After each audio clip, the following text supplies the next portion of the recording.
Recibimos al maestro Francisco Javier Lizárraga Valdés, secretario técnico de la Secretaría Ejecutiva del Sistema Estatal y Municipal Anticorrupción del Estado de Sinaloa. Por supuesto, es un gusto siempre darle la bienvenida al doctor Diego Valadez, miembro del Colegio de Sinaloa y nuestro conferencista invitado. Asimismo, se encuentra el doctor Jesús Eligio Tirado Ramos, director de Capacitación y Vinculación Interinstitucional de la CCEA, y nos acompaña desde luego la licenciada Lidia Concepción Zelaya, secretaria general del Colegio de Sinaloa. Y para que nos dé la bienvenida y nos presente la semblanza de nuestro conferencista invitado, vamos a invitar al doctor Gonzalo Armienta Hernández, coordinador general de posgrado de la Facultad de Derecho de la UAS. Muchas gracias al Colegio de Sinaloa.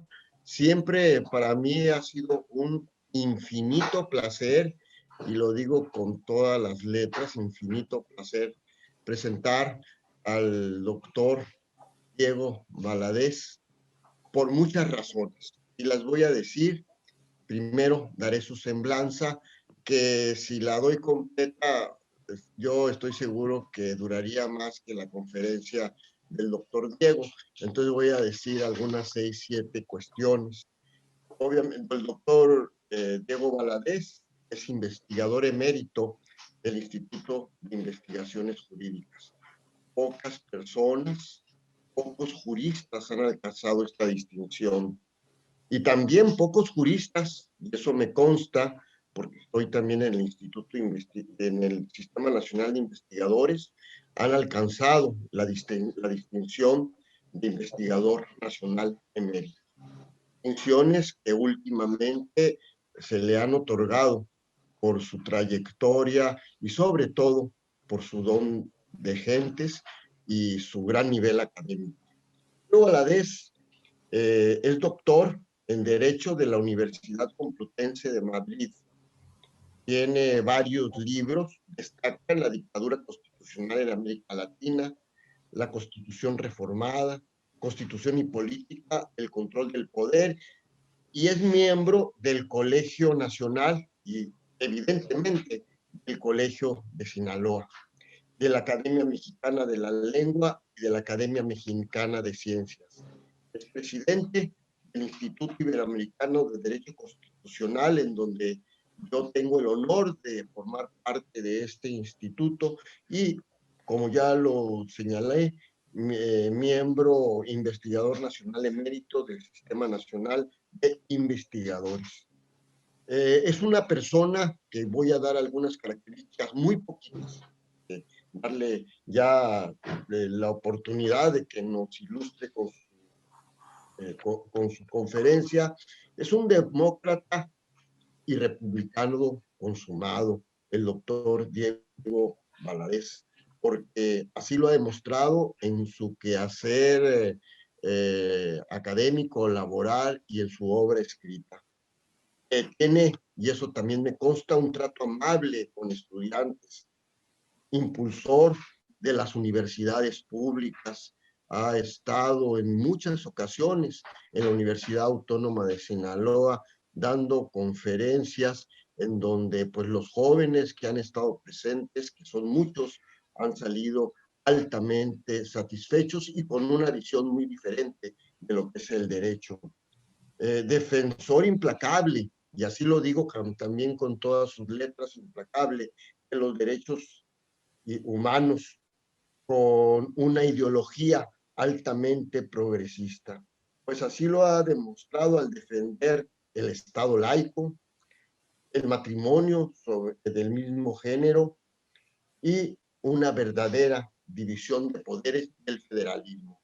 Yo no quiero ampliarme más, podría decir muchas cosas del doctor Diego Valadez, pero realmente lo que nos interesa es oírlo a él. Muchas gracias por darme esta oportunidad de ser el que presente al doctor Diego Valadez.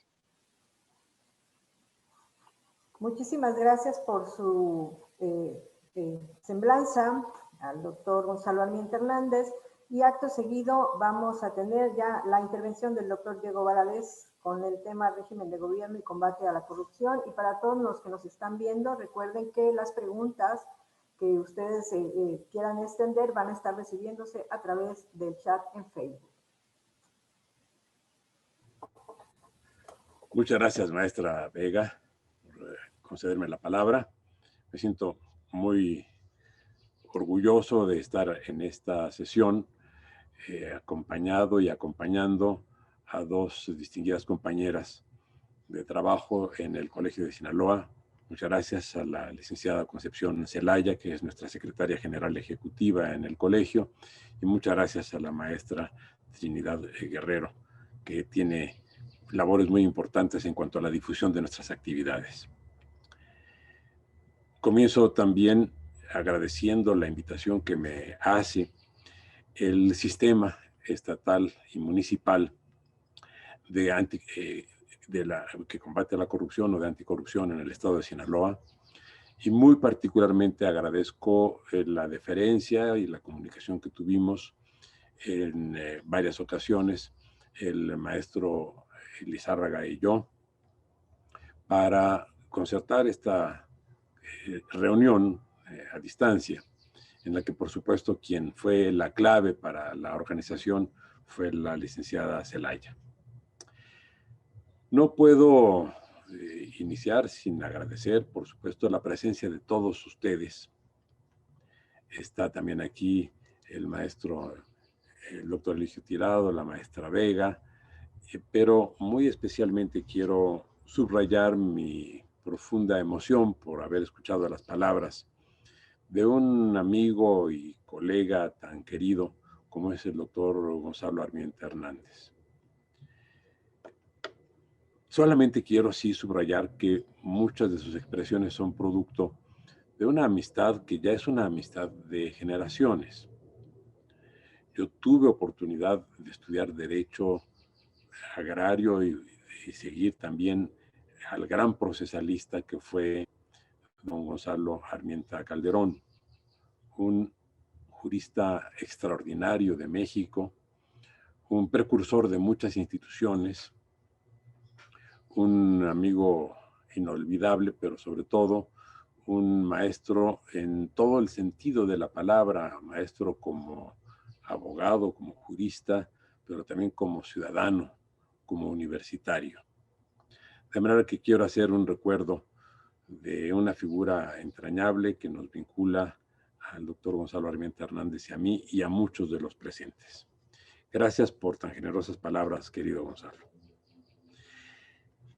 El tema que nos convoca es el de régimen de gobierno y combate a la corrupción.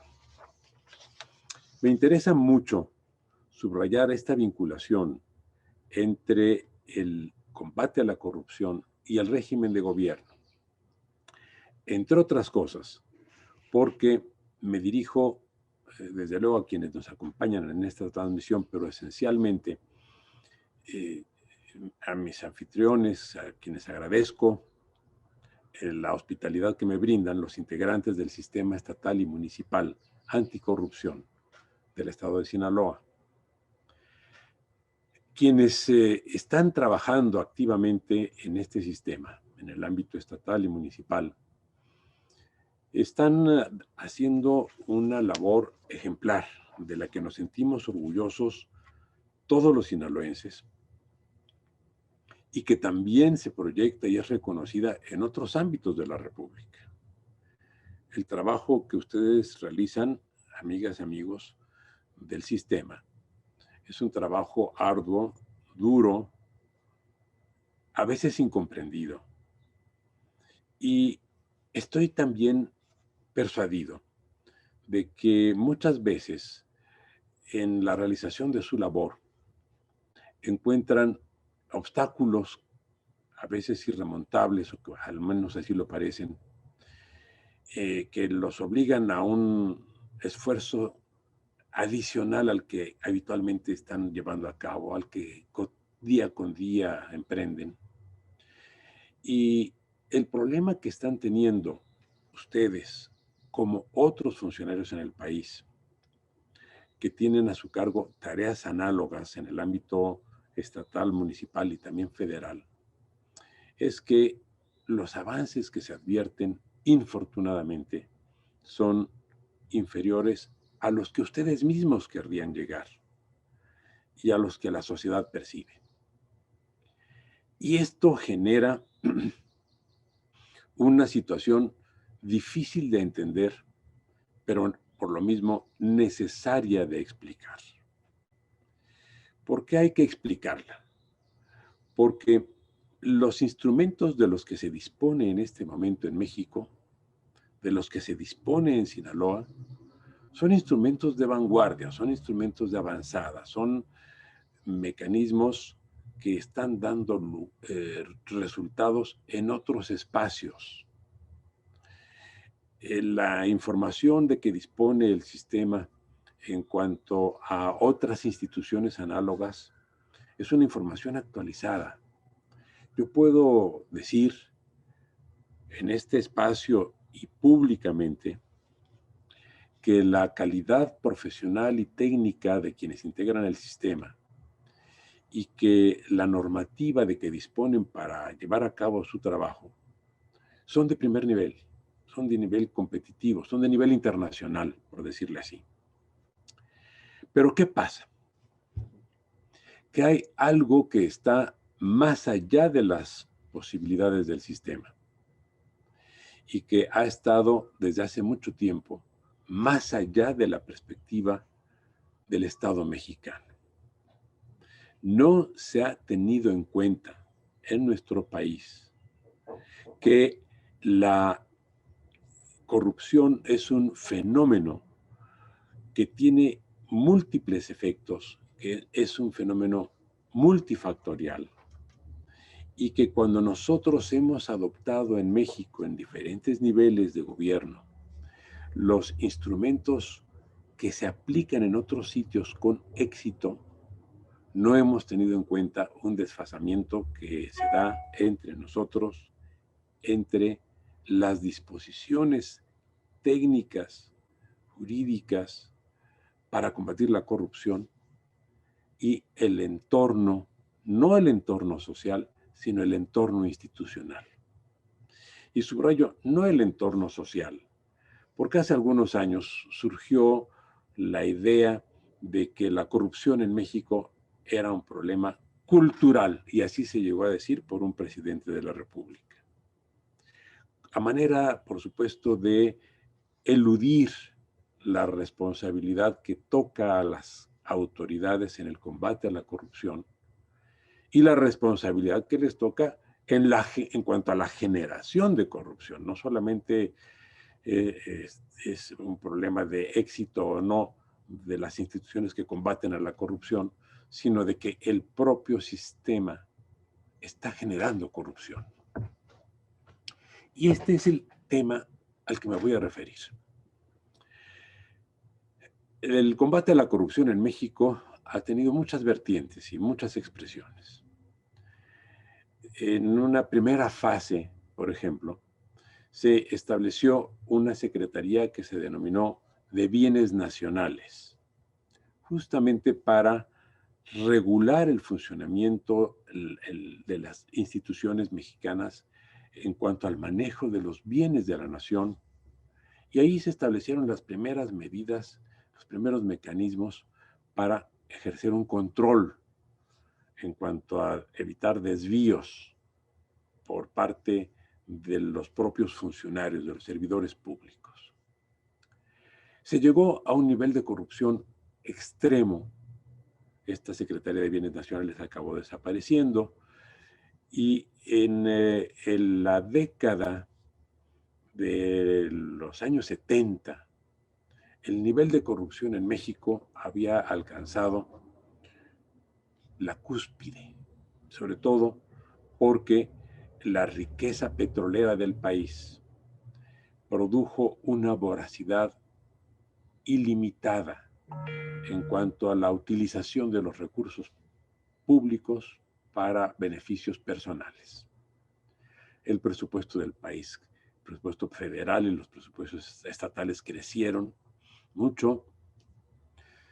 El presidente de la República expresó en algún momento que México tenía que acostumbrarse a vivir en la abundancia. Esta fue la expresión literal del presidente.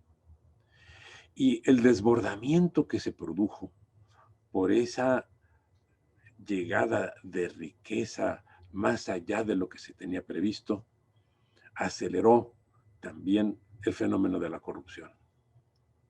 Tanto así que el candidato a la presidencia, Miguel de la Madrid, usó como uno de sus lemas de campaña la renovación moral de la sociedad.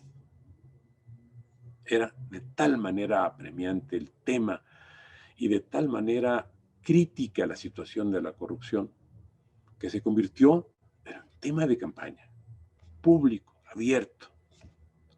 Y cuando el presidente llega a la presidencia, modifica el título octavo de la Constitución, no él, vaya, pero propone la modificación del título octavo de la Constitución para establecer mecanismos de combate a la corrupción muy frontales.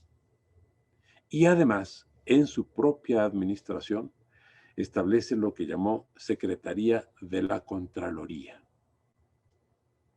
Esto es, se estableció un aparato mucho más potente que la antigua Secretaría de Bienes Nacionales, con instrumentos coercitivos duros, con capacidad para investigar el desempeño de todos los funcionarios y de seguir de cerca lo que se hacía en cada área de gobierno del país y de informar directamente al presidente de todo tipo de desvío, contando, por supuesto, con el apoyo presidencial para actuar en contra de las conductas que resultaran lesivas del ordenamiento jurídico mexicano. Hasta aquí podríamos decir que íbamos bien. Esto que les estoy diciendo a ustedes se hizo en 1982. Esto es hace casi 40 años. ¿Y qué ha pasado en estas 4 décadas? Que no hemos variado el enfoque. Que el enfoque para combatir la corrupción sigue siendo esencialmente el mismo de hace casi medio siglo. Esto es, adoptar mecanismos de organización administrativa para combatir la corrupción generalizada en el ámbito público. ¿Por qué lo digo así? Porque en 1982 en México se vivía la plenitud de la hegemonía de partido. Había habido avances 5 años antes con una reforma política, la reforma de 1977, que permitió un mayor nivel de participación a las fuerzas de oposición en el Congreso. En principio, solamente en la Cámara de Diputados. La reforma de 1977 solo se refirió a la Cámara de Diputados. La Cámara de Senadores solo se abrió a la oposición 20 años después, hasta la década de los años 90. ¿Por qué también digo esto a ustedes? Porque cuando don Miguel de la Madrid, el presidente de la Madrid, auspició esa reforma, la de la Contraloría y de el capítulo octavo de la Constitución, el capítulo cuarto de la Constitución, el título constitucional que se refiere al título octavo que se refiere a los temas de control del ejercicio del poder interno y con alguna participación del Congreso. En ese momento no había en el país la expresión de fuerzas políticas plurales con capacidad real de actuación. Casi medio siglo después, el país es otro. Hoy tenemos un país plural, con una democracia electoral muy eficaz, con variantes importantes en cuanto a la titularidad de los gobiernos locales. En 1982, todos los gobiernos locales y la mayor parte de los municipales, por lo menos todos los importantes, pertenecían a un solo partido. Hoy la situación es diferente. Hoy la sociedad ha madurado, Han pasado 2 generaciones de mexicanos. Se considera en el orden sociológico que cada 20 o 25 años hay una nueva generación. Digamos, esta es una expresión muy, muy relativa, pero simplemente lo hago para hacerla descriptiva. Y sin embargo, los mecanismos de combate siguen siendo esencialmente los mismos. Y aquí es donde entra entonces el tema de por qué planteé, cuando hablé sobre este asunto, para ver el tema que pudiera interesar al sistema con el maestro Lizárraga, de por qué combinar el combate a la corrupción con el régimen de gobierno. ¿Y por qué inicié diciendo que los grandes esfuerzos que se hacen por parte de instituciones tan sólidas como el Sistema Estatal y Municipal de Sinaloa sí dan resultados, pero no los que quisieran sus mismos integrantes y no los que está exigiendo la sociedad, porque sigue habiendo corrupción? No digo en Sinaloa, en el país. Y la corrupción no sigue existiendo, sino que sigue creciendo. Eso es lo peor. Bueno, no saldremos de este gran problema mientras no veamos que hay necesidad de examinar la relación entre régimen de gobierno y corrupción. Esencialmente, ¿cuál es el régimen de gobierno que tenemos? Es un sistema presidencial, pero además es un sistema presidencial de alta concentración de facultades en el presidente de la República y de mínimos controles dentro del gobierno y hacia el gobierno. Y esto que digo se reproduce a toda la escala de poder, recorre todos los niveles de gobierno en México, el gobierno estatal y los gobiernos estatales y los gobiernos municipales. El esquema presidencialista ha permeado toda la estructura de organización y de funcionamiento del poder en México. Y aquí es donde nos encontramos con el verdadero cuello de botella que hace que los esfuerzos por combatir la corrupción sean colosales y que los resultados en el combate a la corrupción sean modestos. No hay relación entre lo que se invierte como capacidad de trabajo y lo que se obtiene como resultado en cuanto a la depuración de la corrupción.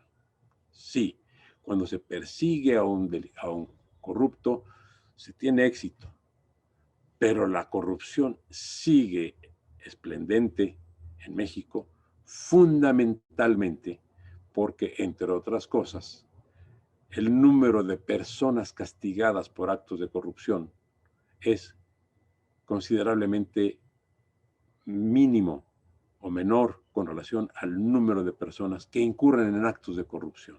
Así pues, la impunidad en la corrupción es un estímulo para que ésta continúe. Pero también la estructura del poder está hecha para que la corrupción prospere. Porque en la medida que se concentra el poder, en la medida en la que las decisiones corresponden al vértice del poder en cada uno de los niveles de gobierno, las posibilidades que tiene quien ejerce o quien ocupa el vértice del poder en cuanto a verificar que todo el aparato que depende de él o de ella actúe con probidad son muy limitadas. Los gobernadores, los presidentes, los alcaldes, me refiero a los presidentes de la República o los presidentes municipales o alcaldes, pueden ser un dechado de honestidad. Yo no pongo en duda la honorabilidad de quienes gobiernan, de quienes ejercen la titularidad de los gobiernos. Lo que puedo decir, no como duda, sino como afirmación enfática, es que siendo honorables, la mayor parte, por lo menos, no tienen capacidad de controlar toda la estructura de poder que depende de ellos.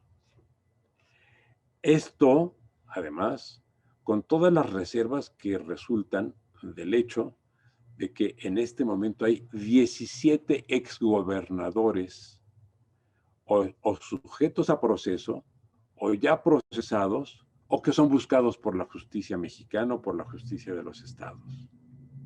¿Qué significa? Que la honorabilidad, el ejercicio recto del poder, depende de la decisión personal de quien ocupa el poder. Si quien ocupa el poder tiene convicciones éticas, actuará con honorabilidad.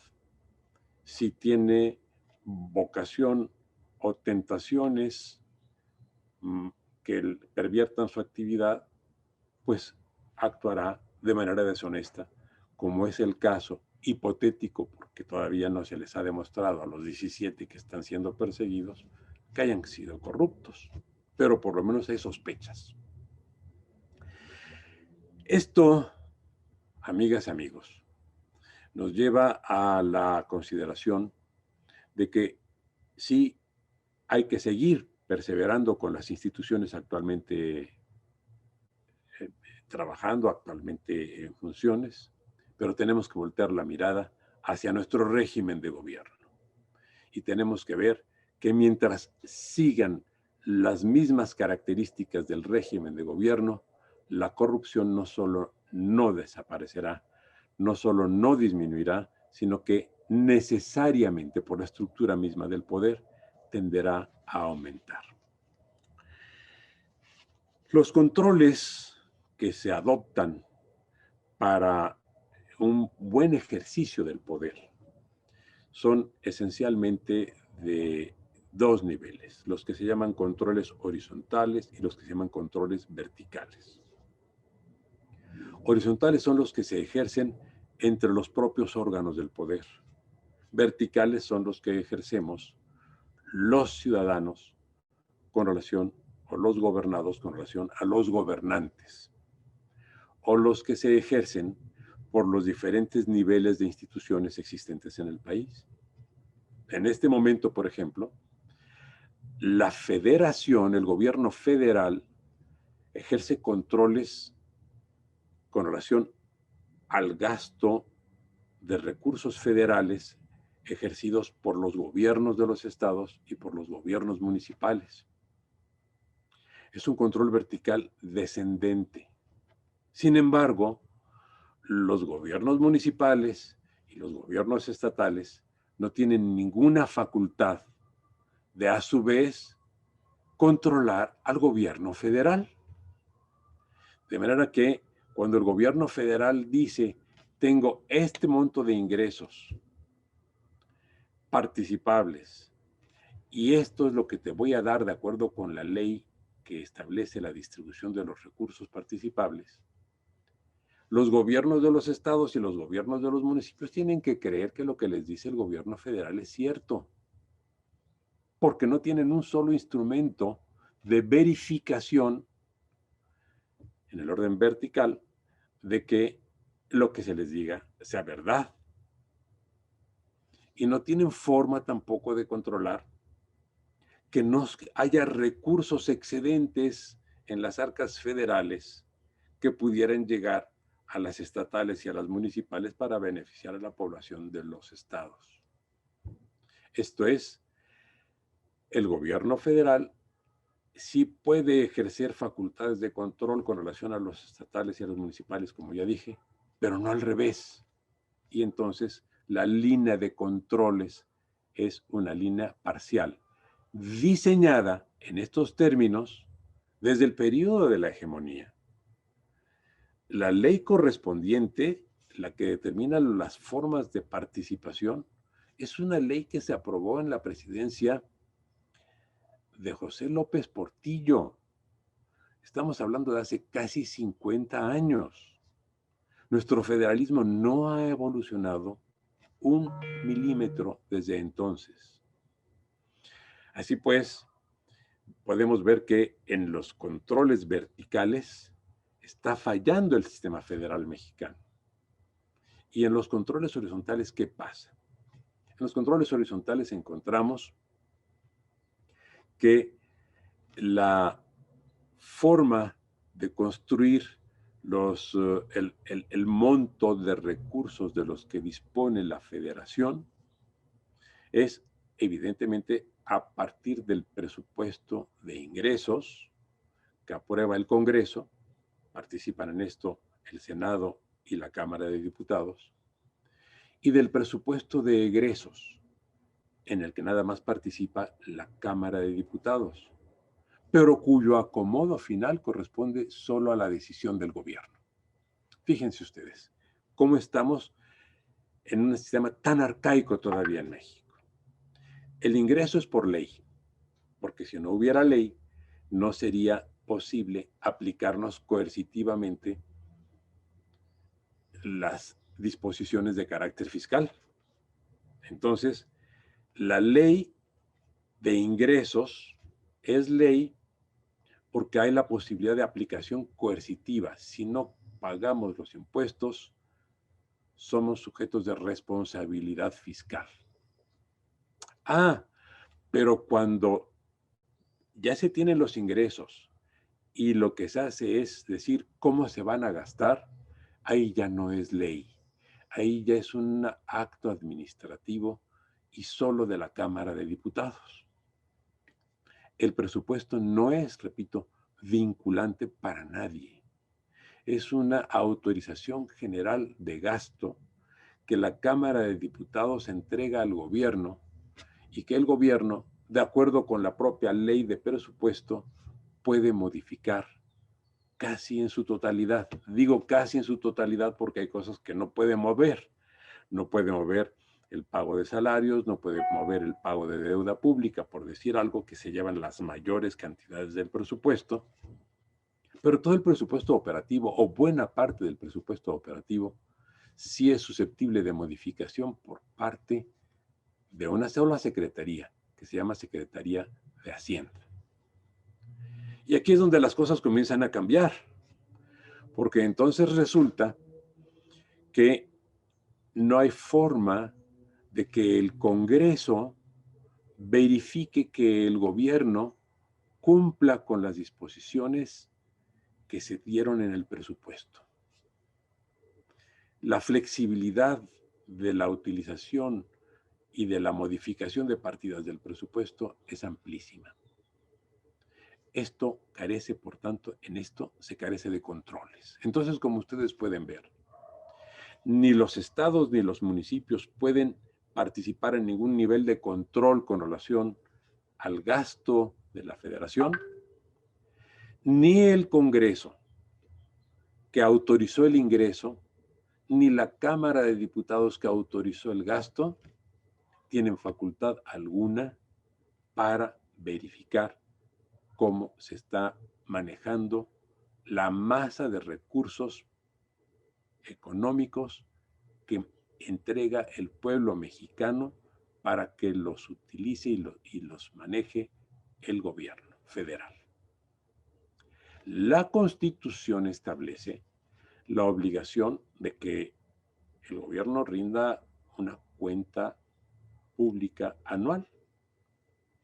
Esta cuenta pública efectivamente se presenta, pero ¿qué ha pasado con la cuenta pública que establece la Constitución como obligatoria en el artículo 74? Que hace tiempo la cuenta pública se presentaba y era objeto de discusión en la Cámara de Diputados. Por supuesto, la discusión siempre era aprobatoria, porque había un esquema hegemónico con dominio de un partido en la Cámara de Diputados, en general en el Congreso. Conforme se fue diluyendo la hegemonía, se comenzó a dar una costumbre contraconstitucional, y es que ya la cuenta pública ha dejado de discutirse en el Pleno de la Cámara de Diputados y solo es conocida y aprobada o rechazada por una comisión de fiscalización de la Cámara de Diputados. Pero no solo eso, sino que los niveles de atraso con los que se van discutiendo las cuentas públicas crecen, y cuando los resultados de la cuenta pública resultan incómodos para el gobierno, se propende a desnaturalizar al órgano que emite la cuenta pública, que es la Auditoría Superior de la Federación, que es un órgano solo de la Cámara de Diputados y que ahora responde únicamente ante la Comisión de Fiscalización. No hemos avanzado para construir en México un sistema robusto, complejo, de verificación de que lo que se autorizó al gobierno para que gastara es lo que realmente se gaste y en la forma como se le autorizó. Esto exigiría contar con un tribunal de cuentas. Ahora, lo mismo que digo para la federación, lo digo para los estados. En todos los estados se procede exactamente en los mismos términos. El presupuesto en todos los estados es un acto administrativo que faculta al gobierno para el ejercicio de los fondos públicos en los términos que el gobierno encuentre más adecuados. Si los gobernantes son honestos, el presupuesto se ejerce honorablemente. Si no lo son, ya sabemos lo que ha pasado con 17 casos que están en este momento en investigación. Entonces, también ahí tenemos que ver que el rezago del sistema constitucional mexicano en cuanto al régimen de gobierno ha llevado a que los gobernantes sean los que disponen con una enorme libertad en cuanto a los rangos de decisión que tienen para determinar hacia dónde se dirigen los recursos públicos, porque no es ley el presupuesto. Por lo mismo, poco se podrá hacer en el combate a la corrupción mientras no se tenga el control general completo de la masa de recursos fiscales del país que el país genera. Esto significa que el presupuesto federal debe ser una ley y que los presupuestos estatales en todas las entidades federativas también deben ser una ley y que la cuenta pública debe ser supervisada por un tribunal de cuentas que pueda llamar a las autoridades que ejercieron las partidas presupuestales para que aclaren con precisión todos los rubros de gasto y que hayan atendido exactamente aquello que el Congreso autorizó. Veamos a título de ejemplo, porque es de tal magnitud que todos estamos enterados, lo que acaba de pasar en Estados Unidos. El presidente Biden envió un paquete de propuestas que implicaba 1.9 trillones de dólares, una cantidad colosal. El Congreso aprobó la erogación de ese 1.9 trillones de dólares. Y el presidente de Estados Unidos y el secretario del Tesoro no pueden hacer cambios y modificaciones en las partidas y decirle, tú me autorizaste a hacer 3 puentes, pero yo voy a hacer mejor un aeropuerto. O tú me autorizaste para construir escuelas, pero yo mejor decido construir clínicas. No. El gobierno tiene que hacer exactamente aquello que los representantes de la nación autorizaron. Esto está pasando en esa potencia. ¿Cuántos casos hay y cuántas quejas hay de corrupción en el manejo de los recursos públicos en Estados Unidos? Sin duda los hay. Hay estándares, digamos, de corrupción. La corrupción acompaña el ejercicio mismo del poder. Pero es mayor donde el poder tiene más facultades discrecionales que donde el poder tiene menos facultades discrecionales.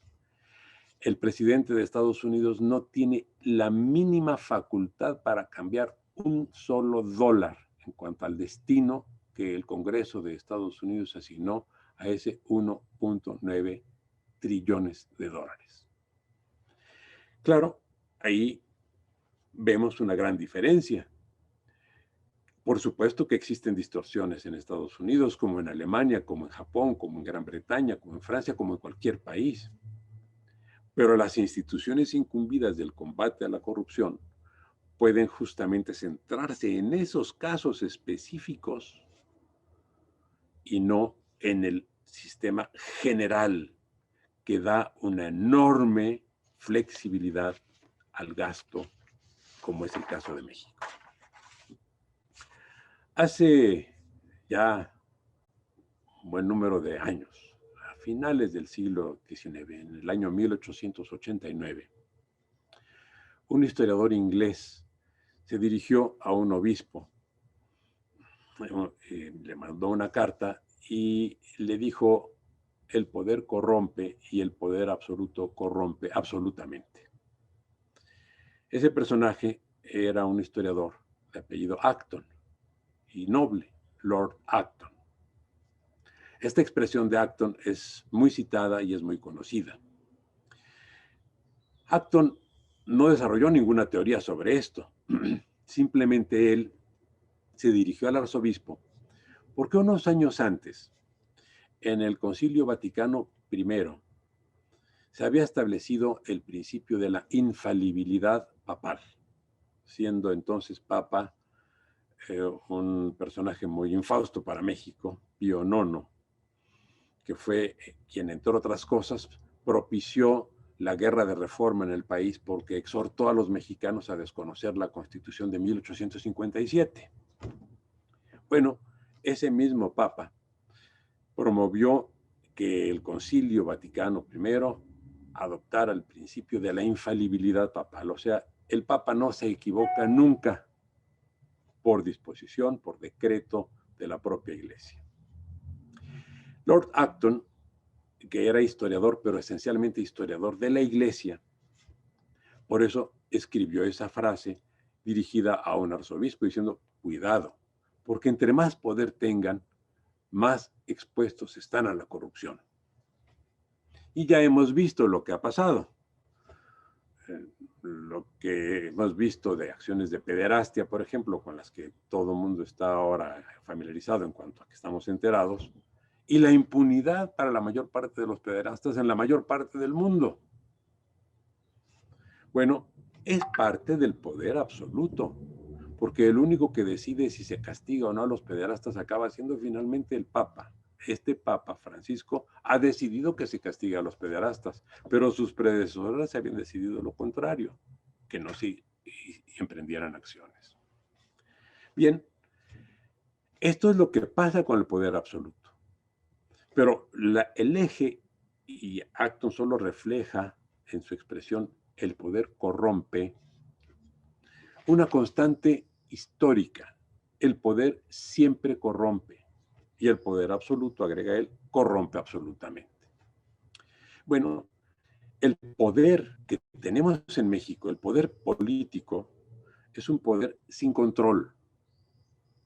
No hay controles horizontales, no hay controles verticales. Como ya dije, el Congreso no controla de manera eficiente el gasto que autoriza al gobierno. Y dentro del gobierno tampoco hay controles. Los controles entre un órgano y otro se llaman controles interorgánicos. O sea, el control entre el Congreso y el gobierno es un control interorgánico. Es de carácter horizontal porque es entre órganos del gobierno, órganos del poder. Dentro de los gobiernos suele haber también controles. Esos se llaman controles intraorgánicos, porque se dan dentro del mismo órgano del poder. ¿Y por qué no lo hay? Porque, amigas, amigos, México es uno de los pocos sistemas constitucionales del mundo, de los 193 países que, digamos, son los que están en las Naciones Unidas. Hay más, pero esos son los que están en las Naciones Unidas. Pues de esos 193 es uno de los muy pocos que no define en la Constitución el órgano llamado gobierno. todo lo que nosotros tenemos en la Constitución es un órgano llamado Ejecutivo. Pero la Constitución también nos dice en el artículo 82 que el Ejecutivo recae en una sola persona. Por muchos años, la función gobierno se ha mencionado en la Constitución, pero con eso, como función, no como órgano. El gabinete no existe como órgano. Existen los secretarios de Estado, pero no hay un cuerpo colegiado al que le incumba decidir las políticas del gobierno, los programas del gobierno y los gastos del gobierno. Y esto se reproduce también en los estados. En los estados tampoco hay un órgano colegiado en el que se discutan ni las políticas, ni los programas, ni los montos de los recursos que se van a designar a esos programas para cumplir con esas políticas. Entonces, tampoco hay controles adentro. De suerte que en el ámbito federal, el que determina qué presupuesto le da a la Secretaría de a la Secretaría de Salud o a la de Educación o a la de Defensa, es la Secretaría de Hacienda y es inimpugnable, nunca se discuten sus decisiones. Y eso resulta también extrapolable a todos los estados, donde quien señala las partidas es el secretario de Finanzas o con la denominación que tenga. De manera que tenemos un sistema de concentración de poderes sucesivos. Y finalmente, los secretarios tampoco responden ante el Congreso. Me refiero a los secretarios federales. Con un agravante. El Congreso no solamente no autoriza como ley y puede dar seguimiento al presupuesto, sino que el Congreso en México, ni el Congreso de la República, ni los congresos de los estados tienen facultades de investigación. Esto es, las facultades de investigación acerca de los actos ilícitos corresponden a los organismos especializados en el combate a la corrupción, lo cual está muy bien, y son muchos de esos organismos muy encomiables, como ya me referí al de nuestro estado. Pero se requiere que haya pinzas, que haya acciones convergentes, porque lo curioso, repito, es que en ninguno de los congresos los integrantes que son representantes del pueblo pueden investigar a nadie del gobierno.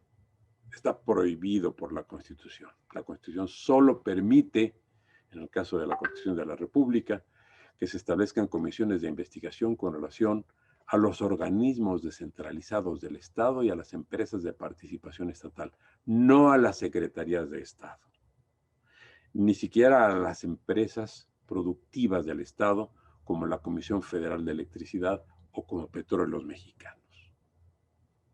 Bueno, si creemos que podemos evitar la corrupción cuando tenemos limitada la capacidad de investigación del Congreso, estamos realmente pensando de una manera muy ilusa.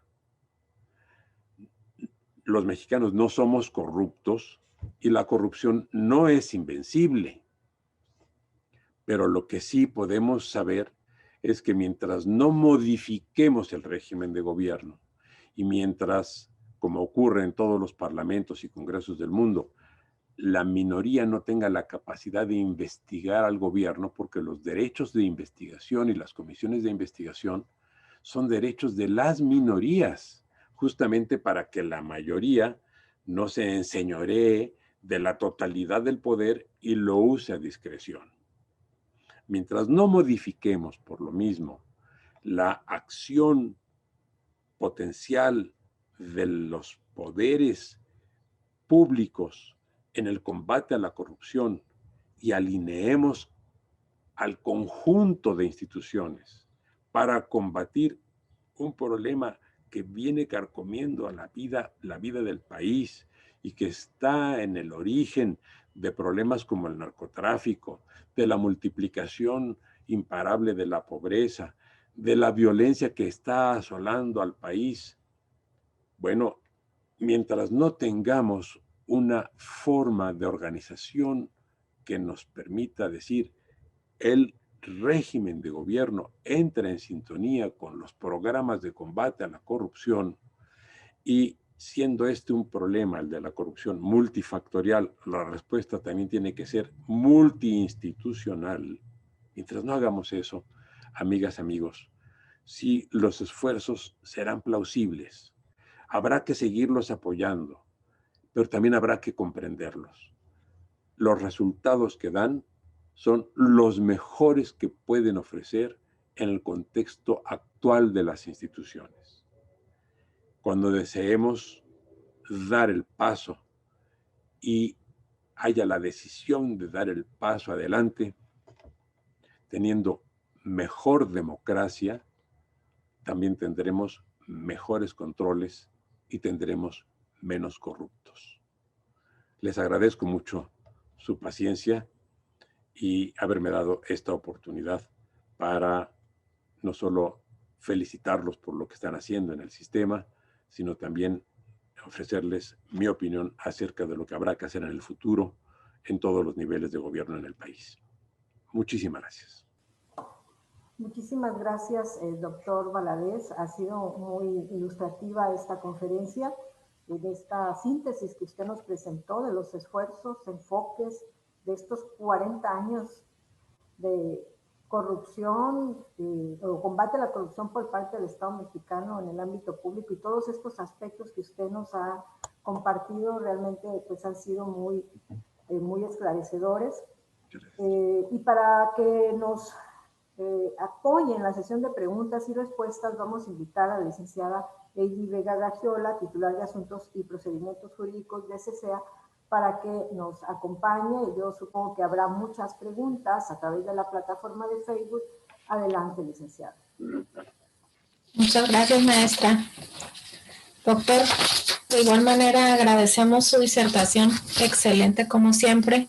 Y primeramente me voy a permitir agradecer también la conexión vía Facebook de las personas que nos acompañaron de la CCEA de Baja California Sur, la maestra Claudia Angulo, de diversas áreas del Congreso del Estado, el área de biblioteca, de la unidad de transparencia del Instituto de Investigaciones Jurídicas, todas del Congreso del Estado, de diversos órganos internos de control como la CEAIP, la unidad de transparencia del Ayuntamiento de Mazatlán, el órgano interno de control de Culiacán, de la Universidad Autónoma del municipio de Badiraguato, la síndica procuradora de Escuinapa, personal del Ayuntamiento de Escuinapa, el doctor Jaime Félix Pico, integrante del Consejo Consultivo de CEAIP, del órgano interno de control de Guasave, y estamos en espera de que nos formulen algunos comentarios. Se agradece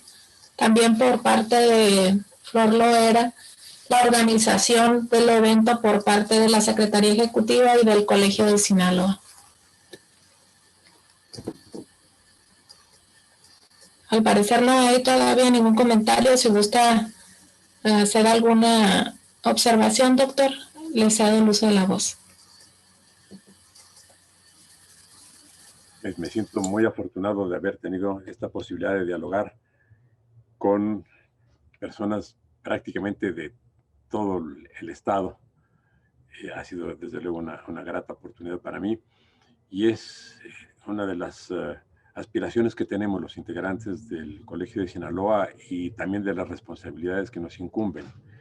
Estar permanentemente en contacto con la comunidad del estado para transmitir en cada una de nuestras respectivas disciplinas, y trabajamos temas de ciencias sociales, de ciencias naturales, de humanidades y letras, transmitir nuestro trabajo, los resultados de nuestras preocupaciones, y compartirlas con nuestro Estado. Ese es el trabajo que incumbe al Colegio de Sinaloa y que todos realizamos con entusiasmo, con convicción y con el claro sentido de que nos toca una parte de la responsabilidad en cuanto a la contribución al desarrollo del Estado en sus aspectos fundamentalmente del conocimiento y de la creación artística.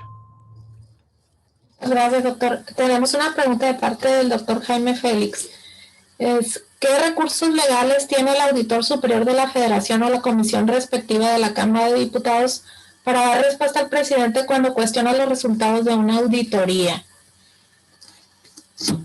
Bueno, el presidente, como cualquier otro funcionario, bueno, el presidente no es no solo un funcionario, es el más importante, es el primer magistrado, como se le suele decir. Pero el presidente, como todo el aparato de poder y los administradores, pueden formular observaciones. Nuestro gran problema es que justamente eso, el debate y la búsqueda del esclarecimiento de las razones y de las verdades, no ha fluido en el país de una manera tan intensa como la necesitamos. Está muy bien que el presidente diga, no coincido y tengo otros datos. Bueno, para eso existen las instituciones, para verificar cuáles son los datos que tiene el presidente y cuáles son los datos que tiene la auditoría. Y el órgano que debía verificarlo es un órgano que se llama Cámara de Diputados. Finalmente, si el presidente, como bien dice y como muy bien podría ser el caso, tiene otros datos, son datos públicos o deben ser datos públicos porque se refieren a temas públicos. Entonces, donde deben recibirse es en la Cámara y donde deben discutirse es en la Cámara de Diputados. La Cámara tiene la facultad de discutir la cuenta pública. La última vez que la Cámara de Diputados lo hizo fue en 2012, hace 9 años. No ha vuelto a discutirse en el Pleno de la Cámara de Diputados una cuenta pública. ¿Y qué es lo que nosotros vimos con mucha pena en lo que a mí respecta? Porque respeto a los diputados y en muchos de ellos tengo a buenos amigos. La Cámara de Diputados actuó como si no existiera. Esto es lo que le digo al doctor Félix. El órgano que tendría que decir, denme a mí toda la información y yo la voy a procesar y yo la voy a discutir y a ventilar públicamente, hizo como si no existía, como si no existiera. Aquí traemos pues el problema del régimen. Todavía nuestro sistema representativo es un sistema muy frágil. Ya se dio un paso hacia adelante en cuanto al fortalecimiento del sistema representativo al permitir la reelección de los legisladores. Y será esta elección, la de junio de este año, la primera en la que será posible votar por la reelección o no de numerosos legisladores en el ámbito federal y en el ámbito local. Sin embargo, todavía no se da el siguiente paso, y es que los legisladores modifiquen el esquema de relación que tienen con el gobierno y que asuman a plenitud las responsabilidades de representación que tienen.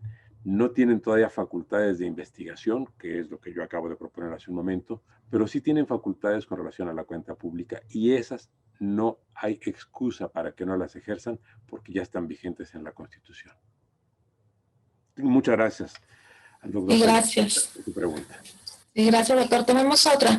De parte de Mario Mitsuo. Bueno, ¿qué consejo le pudiera dar a los futuros jóvenes que aspiran a ingresar a la administración pública? Gracias, don Mario, por su pregunta. Mi consejo es que para los jóvenes y para todos los ciudadanos, que confiemos en la política, pero simplemente que nos esforcemos porque la política mejore. La política, desde luego, puede mejorar y mejorará. Si hacemos cortes, veremos que hoy, con todos nuestros problemas, estamos mejor de lo que estábamos hace 100 años. Hace 100 años estábamos saliendo de la dictadura y estábamos saliendo de la guerra civil y estábamos apenas iniciando la vida institucional. Pero lo que nos gustará es que no estemos mejor que hace 100 años, sino que cada año estemos mejor que el año anterior. Y lamentablemente esta no ha sido la tónica que hemos llevado. En muchos casos hemos venido empeorando, sobre todo en violencia, en corrupción, en índices de pobreza, en injusticia. El tema tan importante de nuestro tiempo, en violencia contra la mujer. No hemos avanzado, hemos retrocedido claramente. De manera que mi recomendación, don Mario, a los jóvenes es que tengan confianza en sí mismos, que tengan confianza en la sociedad y que tengan confianza en que si ya hemos rebasado y remontado muchos problemas en el pasado, no tenemos por qué no hacerlo también en el futuro.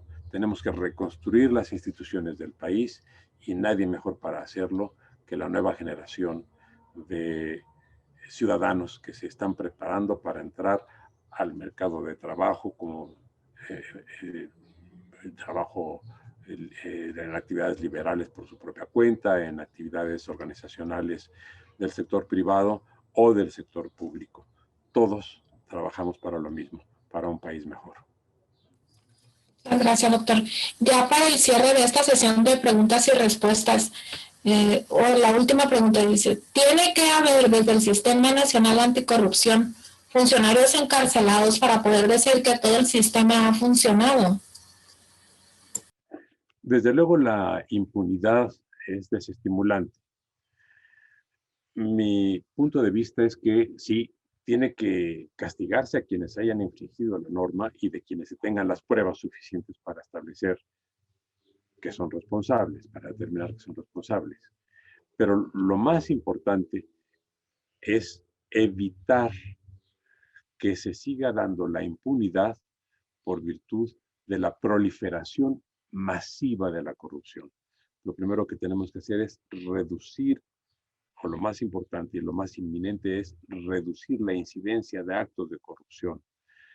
Un aspecto clave es la arbitrariedad en la que se incurre muchas veces en el ejercicio del poder y desde luego la ejemplaridad que podría darse si se procesa a figuras o a personajes que no conocemos sus nombres o que los conocemos, cualquiera de las dos cosas, pero que siguen disfrutando de los beneficios del expolio del patrimonio nacional sin que se les haya castigado. Y eso, desde luego, es desestimulante para la sociedad. Por tanto, la respuesta a esta pregunta es sí. Es importante que se ejerzan acciones contra quienes se tenga la certidumbre de que incurrieron en actos de responsabilidad y de corrupción. Muchas gracias, doctor. Y en respeto al programa y a los tiempos, cerramos esta sesión de preguntas y respuestas. Agradecemos, maestra Trinidad, y le cedo el uso de la voz.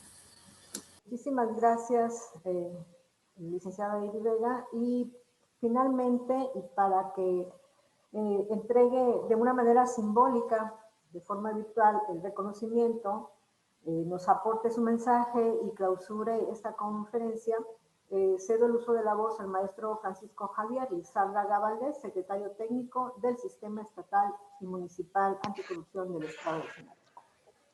Bueno, antes que nada, mi agradecimiento pleno al conferencista, el doctor Diego Valadez, a quien reconocemos como uno de los sinaloenses ejemplares. Lo hemos dicho en otras ocasiones y lo reiteramos. Hoy nos tocó, doctor Valadez, temas torales del Sistema Nacional Anticorrupción. Esa precisión que usted hace de la flexibilidad que se tiene del presupuesto amplísima como una discrecionalidad que da paso al abuso de poder y en consecuencia, pues toda la serie de problemas que lleva manejar esa masa monetaria tan grande, tan enorme y que sin controles, pues es un asunto clave que requerimos transformar en México para poder mejorar esta situación. Usted también hizo la mención, un régimen de gobierno presidencial concentrador de facultades con bajos niveles internos de control que nos tienen en esta situación. Son las mismas características del régimen de gobierno. También hizo una precisión muy clara, medio siglo con el mismo enfoque para combatir una corrupción generalizada y a problemas multifactorial, una respuesta multiinstitucional. Es fundamental entender estos términos, estas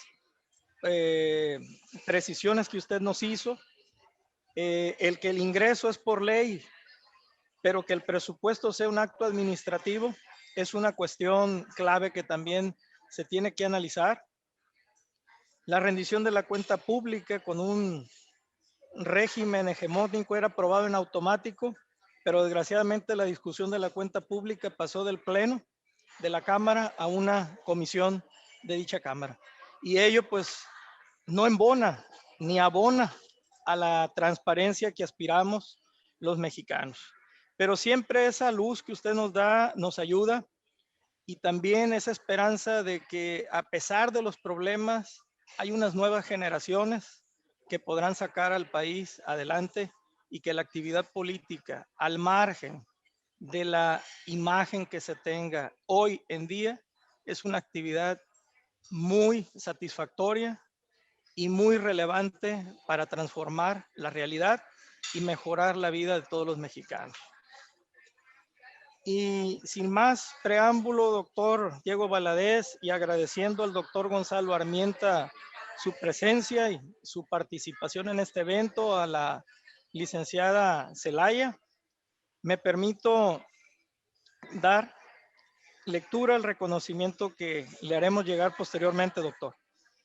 La Secretaría Ejecutiva del Sistema Estatal y Municipal Anticorrupción del Estado de Sinaloa y el Colegio de Sinaloa otorgan el presente reconocimiento al doctor Diego Valadez por impartir la videoconferencia denominada Régimen de Gobierno y Combate a la Corrupción. Culiacán, Rosales, Sinaloa, 18 de marzo de 2021. Firma su servidor, Francisco Javier Lizárraga Valdés, en su carácter de secretario técnico de la Secretaría Ejecutiva del Sistema Estatal y Municipal Anticorrupción del Estado de Sinaloa. Muchísimas gracias. Maestro Lizárraga, para usted y para todos los integrantes del sistema y para todos quienes han estado presentes en esta conferencia telemática, para el doctor Gonzalo Armienta y para mis queridas compañeras del Colegio de Sinaloa, mi agradecimiento por haberme dado esta oportunidad y gracias por sus palabras.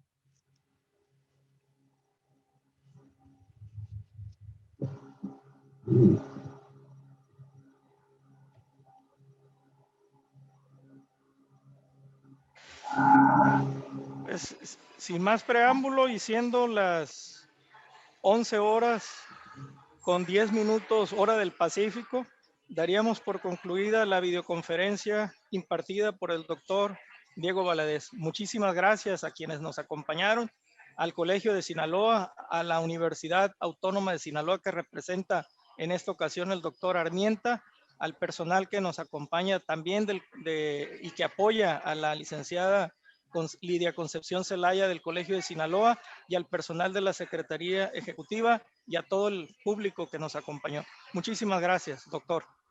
Y lo seguiremos molestando. Será un privilegio siempre estar con ustedes. Gracias. Saludos muy cordiales. Igualmente.